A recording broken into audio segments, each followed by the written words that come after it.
Did you know that most small business owners actually avoid working on and talking about and thinking about the money in their business? This can become super problematic, especially for small jewelry business owners who are often running their business on a shoestring, trying to get the orders in, trying to pay the bills, financing all of that stuff.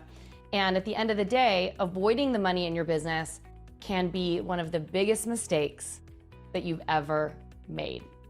I'm Tracy Matthews. I'm the Chief Visionary Officer of Flourish and Thrive Academy, and I'm the host of the Thrive by Design podcast. I also wrote a best-selling book called The Desire Brand Effect, Stand Out in a Saturated Market with a Timeless Jewelry Brand. And I have a very special guest on the show today. She's one of our coaches in our Momentum program. In that Momentum program, we support six-figure entrepreneurs who are scaling to multiple 6 and 7 figures, and she helps them deal with their money stuff. Introducing Melissa Houston. She is a certified CPA accountant, and she's also the author of Cash Confident. And today on the episode, we're going to be taking a look at how you can become more cash confident in your business and start owning the numbers in your business to make great business decisions and to continue growing year over year and pay yourself, most importantly, a big wage, because we all deserve to get paid for what we do. All right, let's dive in to this episode with Melissa Houston. I'm so excited to invite Melissa Houston back to the show today. Welcome, Melissa. Hey, Tracy, thank you so much for having me here today. Well, we are back again to talk a little bit about money in your business. Melissa has a brand new book coming out called Cash Confident, and today we're going to talk about why you need to be looking at the numbers and her 5-step framework for creating a successful, profitable business. So Melissa, I'm excited to have you here. You've been talking about this book. Another thing I'm excited, we're gonna talk about this later, but I'm featured in the book. Not my brightest story, I don't think, but also a great story. Such a helpful story. I know. It is, it's super helpful. And I'm so glad that you were able to share your story with us. Well, thank you. Well, before we dive into some of the questions that I have for you, can you share a little bit about your journey into becoming a financial advisor, into supporting small businesses grow? Yeah, absolutely. So it's funny because my first profession was actually in social work. But when I realized, and it didn't take me long, it took me about 6 years to realize that that was a high burnout rate. And if I wanted to have a family of my own, I really wanted to give 100% to them. So I decided to go into accounting. Got my designation, worked in accounting for over 20 years. And then I decided, I knew there was something missing in my life. I knew I wanted to start my business, and I could see a huge gap between what accountants, the advice they tell their small business owner clients, and the gap is what the small business owners understand, right? So I saw that and I'm like, you're getting such valuable information from your accountant, but you don't understand, at no fault of your own, you don't understand how to interpret that and how to apply it to your business to make your business stronger. So I knew that I wanted to get into a business where I was going to help small business owners create more profit in their business, because as a small business owner, you have so much control over the money that you bring in once you get a good handle on your numbers and understand them. So what is, I think this is just super common, especially for creative types, but I think for a lot of passionate people who start a business, they're really good at marketing and sales and pushing the machine of the engine of the business forward, but they want to avoid the numbers. Why do you think this is? There's a fear. I mean, there's a huge fear. There's no doubt about it. But another thing is, we have so many money stories of our own. Money is emotionally charged, right? And you could have stories from, as young as your earliest childhood memory about money, and maybe that you weren't good with money, or that money was always scarce, or maybe you were told that you were no good with money. And, we just carry these stories without even realizing it. And we develop this fear of money. And it's really an irrational fear because it's not really based on anything other than our experiences, right? Yeah, it's fascinating to me because people can come from all different backgrounds, but how does someone who had nothing growing up end up being a multi-gajillionaire and be really good with money versus someone maybe who had a lot of means growing up? who ends up like squandering away all of the money that they make. Like it's so fascinating to me. Or maybe someone whose situation never changes because of their money story. And so I think this conversation is such an important one. Yeah, everybody has a money Talk about. story, and no two money stories are the same, right? We all have different experiences in life. And I guess it's more of how we react to them that makes the difference. Yeah. And quite frankly, the story that I share with you in the book about my business bankruptcy and my business failing in 2008 probably was like the seedling of it. Although I couldn't control what happened in the market, obviously. Mm-hmm. That seedling of like maybe my beliefs about money and how I should be spending it in the business probably fueled the whole thing going out. Hindsight is always 2020. When we look back, we can see the error of our ways type of thing, right? But what I really like to talk to business owners about is how you can prevent things like that from happening, how you can safeguard your business so that you ensure that you're going to be in business for the long term. And not enough people are talking about that. Well, let's talk about it right now. Like, how can we safeguard our business? But I Oh, also want to ask you about the 5-step cash confidence framework. Is this part of it, or is that it separate? absolutely is Okay, part of it. perfect. Yeah. So tell us more about the 5-step cash confidence framework. I'm so glad you brought it up because, just to clarify, I don't teach people how to be accountants or bookkeepers. What I'm teaching you is how to have that high level financial understanding of your business so that you can run your business profitably. And the first step is money mindset. And I see that over and over again with the clients that I'm helping. There's so many money stories that are holding people back from creating that profit in their business. So your money mindset can either make or break your business. So I really emphasize that as being the first step. And then the second to the fifth steps are more tactical, where it's the second step is understanding your financial statements. The third step is creating a business financial plan for your business. The fourth is monitoring your results against that plan that you've made. And then the fifth is managing your cash levels. Awesome. I'm like writing this down right now. Managing your cash levels. Okay. Yeah. So let's like break these down. Like we talked about mindset because I think that's really important. What are some of the tools that you give to people who are struggling with their money mindset, or if they're kind of their money story, as we mentioned before, is kind of defeating them?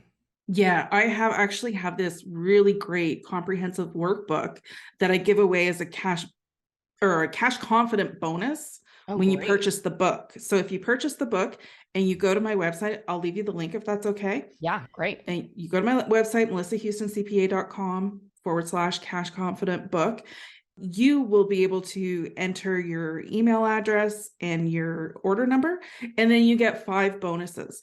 And one of them is the Cash Confident book. And I highly recommend this because I feel that everybody's money story is so personal. And it's a 100-page workbook that goes through stories. Wow. Yeah, it's intense, but it goes through stories and there's questions that you have to answer. And these are really thought-provoking questions. So getting a good understanding of what your relationship with money is the first step. And then for people who have deeply rooted issues around money and don't really feel like, a money coach or, those type of workbooks are going to help them, I highly recommend going to a financial therapist because these can be extremely deep-rooted issues.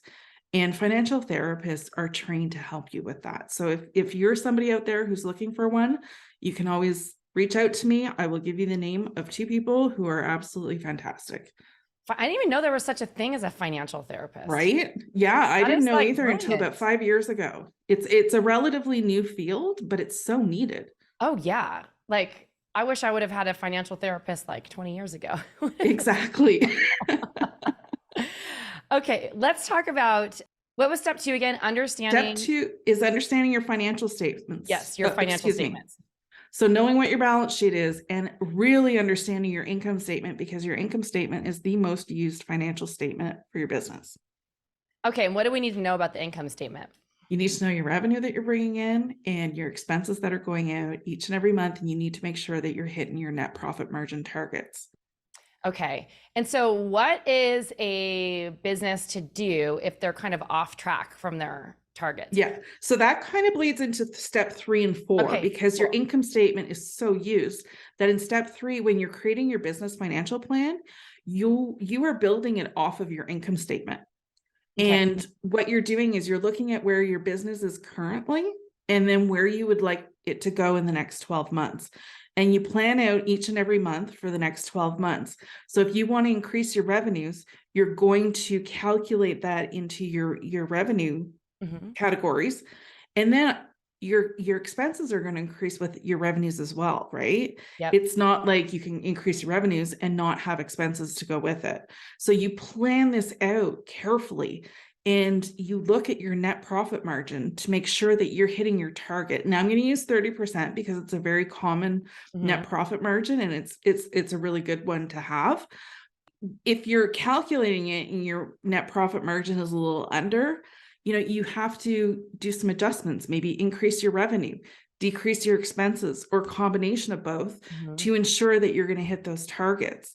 And if you find in step 4, when you're monitoring your results against that plan that you created, that's where the good stuff is, right?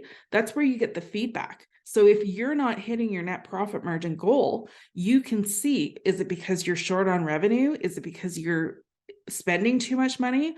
Or is it a combination of both?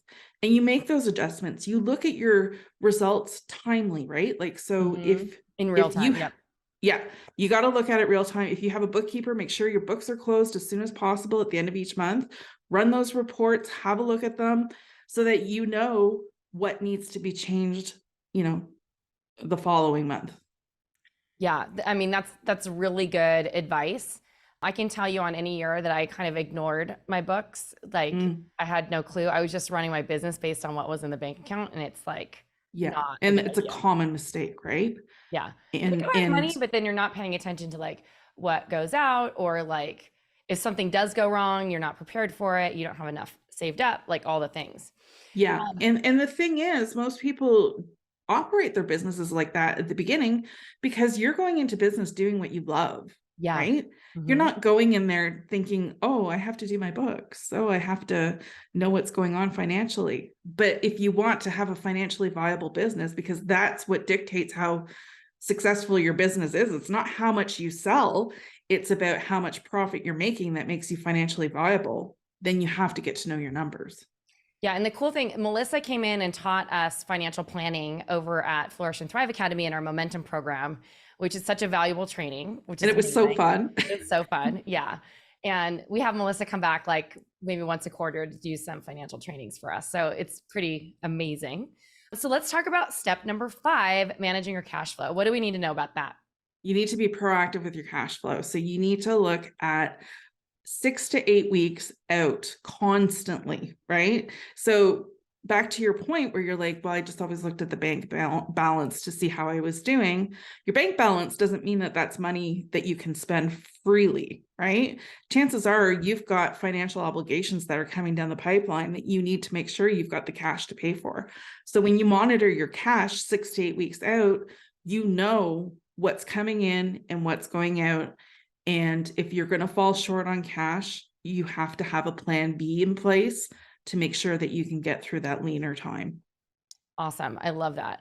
And it is really important because there are months, when we're looking at financial patterns in a business, right? There are months that are good. Like we know in Flourish and Thrive, we make most of our money in the first 9 months of the year. And then the last part of the year, people aren't paying attention as much because they are focused on their holiday sales. Like we know that every single year, it's harder to get people's attention. So we adjust for that. And same thing in your jewelry business too. You're busy in the holiday season. Maybe the earlier parts of the year aren't as busy. So you probably need to like hoard some cash at the end of the year for the following year to float you through some of the slower times. And I love that you mentioned that because it's so important. You can't just look at your bank balance and say, oh, I've got, a large hefty balance here. How am I going to spend my money? Am I going to go on vacation? No, because you have to get through those leaner times. And you have to make sure that you pay yourself too. And I have to stress this to small business owners because so many times I have met with them and they're not paying themselves. And you have to factor that into your business financial plan. Let's talk about that because I was talking with a student in one of our programs, and she's like, well, I use the profit first method, and I just pull profit out every month. And she thinks that's paying herself. I'm like, Oh, paying yeah. yourself profit is different than paying yourself your It, salary. It's not the the same. the profit first method, I mean, I totally respect the author of the book.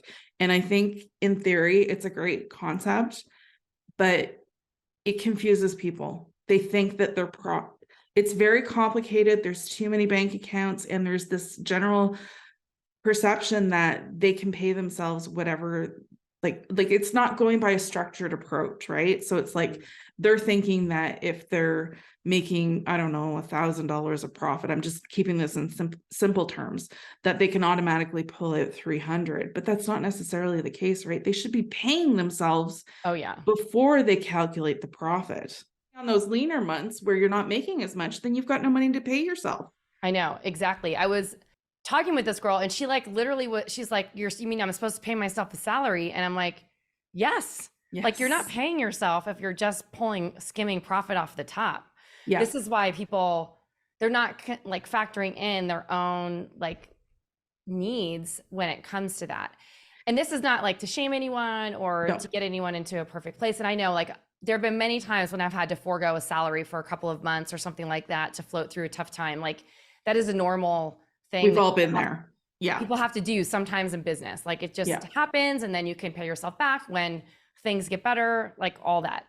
But if you're not in a regular cadence of figuring out how to pay yourself something that is that you can actually live off of, and something that is projected into your monthly expenses, then you're never going to get out of like feast or famine. Exactly. And it's such an important thing that I created a mini course that shows people how to do this, and it's completely free. So if there's anybody out there struggling to figure out how to pay themselves from their small business, if it's okay with you, Tracy, I'll send you the link so that you can go and register for this free course and learn how to do it, because it is vital. You're building a business that you want to be able to depend on to provide you with a comfortable living. And if you don't know how to pay yourself, it's just going to be an issue month after month for you. Exactly. So I want to kind of come back to, like, the feast times. We were talking about, like, holiday times. And I just want to bring this back to like my story, because you feature me, I think it's in chapter 8 or something. It's under growing your business. Yeah, under the growing your business section. And you feature my story about how my business was growing. And so I thought, to grow, I should continue doubling down on the things that had worked in the past. So I was investing in trade shows and going to the trade shows, and I got a deal with QVC, all this stuff, and everything. Like, at that time, it just, like, more isn't always better. I think figuring out how to do one thing really well and get that working really well, and then slowly add the other things in is important. But what I did is, we had an epic year. So I invested all this cash into these trade shows, and I did not make a return on investment. Yeah. And they're like 20 grand sometimes a pop, like, they're expensive, plus the travel fees and all the things. And so, but the good news is after I filed for bankruptcy, started over with my new jewelry business that was more sustainable, I was really looking at the numbers. It became very profitable very quickly. It still throws off a couple $100,000 of revenue for me a year, with like significant profit margins, because my expenses are so low, in addition to what I do for Flourish and Thrive, which is, obviously a much bigger company. I learned my lesson by looking at those numbers. But what I wanted to just mention, like, what would you tell people who are kind of stuck in that, like, overspending mode? Like, they're thinking that that's going to grow their business. Like, how do you properly, like, analyze if an investment in growth is going to be a good move? Such a good question. And I'm so glad you're asking this one as well, because that's part of step 3. When you're doing your business financial plan and you're looking out the next 12 months and you want to grow your business, you plan it out month by month, because what everybody seems to think is that growth is going to equal like, well, I'm growing my business, so I'm going to have so much more money. Yeah. But what people don't mention is that when you're in a growth phase, that's actually one of the riskiest times in your business because of issues like you just mentioned, right? You're doubling down on expenses. You've got things going on. And especially if you're a product-based business, a lot of your cash outlay is going into creating the product, and you don't get the money back until you actually sell the product, right? So you have to plan very carefully through that time of growth to ensure that you're still meeting your profit margins that you set for yourself, and you're managing your cash levels so that you're not overextending yourself. Yeah, exactly. Which is such great advice. So my next question for you is, a lot of people ask me about getting investors in their business and, financing it with debt. What's your take on that? There's a lot of different types of ways you can get investors into your business, right? Personally, I like bootstrapping because it doesn't put you into a financial jam, right? When you borrow too much money and you overextend yourself, that's just a recipe for bankruptcy, right? If you are bringing in venture capitalists or investors that are asking for some sort of arrangement where they're getting capital out of your business, like shares, like you basically are selling ownership plus profit percentages, then you're losing control of your business. It's no longer completely your business. And a lot of people don't realize that when they get into those arrangements. And then if you've got, family that are investing, you're risking relationships. Exactly. And then, there's the bank, which is probably, well, what I do recommend is when you're looking at your cash flow situation and stuff, I always recommend that you set up your bank loans and lines of credit when things are good, not when things are bad, as a secondary choice, but really focus on the bootstrapping, get your own business or like your own revenue coming in, grow your business as the revenue comes in, and use the lines of credit for when it's absolutely necessary. That's a great piece of advice. Don't get overextended. And also if you get into debt, this is like the best lesson that my financial advisor back in the day gave me. It's like, if you're getting into debt, have a plan to get out of it. Like if you need to invest in something, like let's say you need to put a trade show on a line of credit, or you need to purchase some new inventory or whatever it is, have a plan in your financial plan to pay it off. Don't just be like, oh, well, I'll pay what I can, once the credit card statement comes in. Exactly, because the credit card is the highest interest rate other than payday loans. You're looking at 20 to 30% interest, right? And a lot of small business owners depend on their credit cards to keep their business going, but it could cost them thousands and thousands of dollars in just interest expense alone. And that's a huge chunk of money out of your profit line, right? So if you're going to use your credit card, like you said, that's absolutely the best advice. Have a plan to pay it off by the end of the month so you don't have to pay that interest. Yep. Which is great. Awesome. Well, Melissa, what other pieces of advice would you give to our listeners that we haven't covered yet about their money situation in their business or their business finances? Well, what I like to talk about with business owners is to have the courage to dream big. Yeah. Right? Because you are creating your business. And because of the money mindset issues and money stories that we often are carrying, we tend, especially as women, we tend to hold ourselves back financially. So have the courage to dream big for your business, claim those bigger financial goals. Often when I work with women, I ask them, what are your financial goals? How much do you want to make for yourself from your business? And 90% of the time I hear, well, I just want to make as much as I need to live. And why I always, is that? it's how we're programmed, right?